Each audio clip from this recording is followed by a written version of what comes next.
Les Antilles toujours, et cette enquête judiciaire qui a donc été ouverte après une interview d'Elie Domota devant les caméras de Télé Guadeloupe. Les gendarmes ont saisi les cassettes de cet entretien et le parquet de Pointe-à-Pitre va s'interroger sur ses propos. Le leader du LKP a affirmé que si les entrepreneurs refusaient d'appliquer l'accord négocié, il devrait quitter la Guadeloupe, ajoutant qu'il ne laissera pas une bande de béquets rétablir l'esclavage. Alors, Elie Domota a-t-il été trop loin?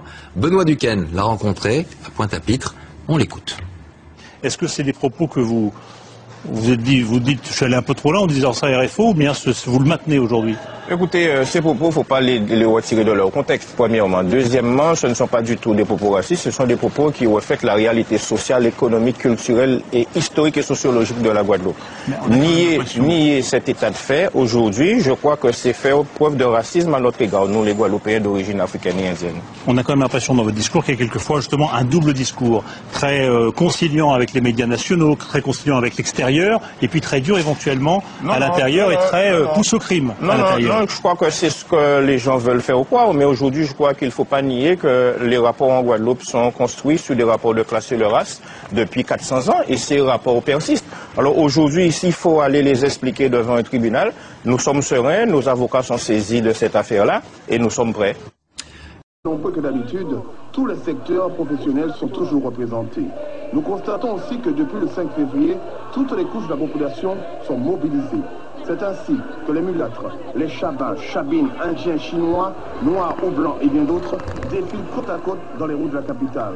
Pour eux, ce n'est qu'un simple mouvement social et rien d'autre. C'est pas du tout un mouvement racial, pas du tout. Je pense que le fait est que la plupart du monopole sont tenus par des blancs et c'est pour ça qu'il y a des gens qui leur en veulent.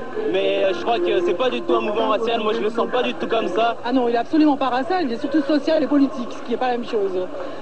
Alors vous y participez, pourquoi exactement? Pourquoi? Parce qu'il me semble absolument injuste que le partage des richesses soit fait comme il est fait actuellement et qu'il y ait des gens qui n'arrivent pas, malgré leur travail ou malgré leur recherche de travail, à trouver leur place dans la société.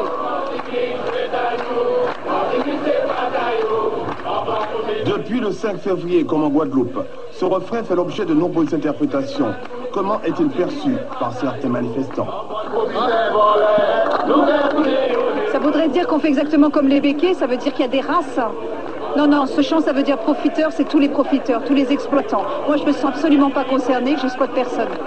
Je l'interprète comme c'est un pays qui appartient à tous. On travaille tous ici, on participe tous à l'économie et on doit tous en récupérer les bénéfices. Dans profitation.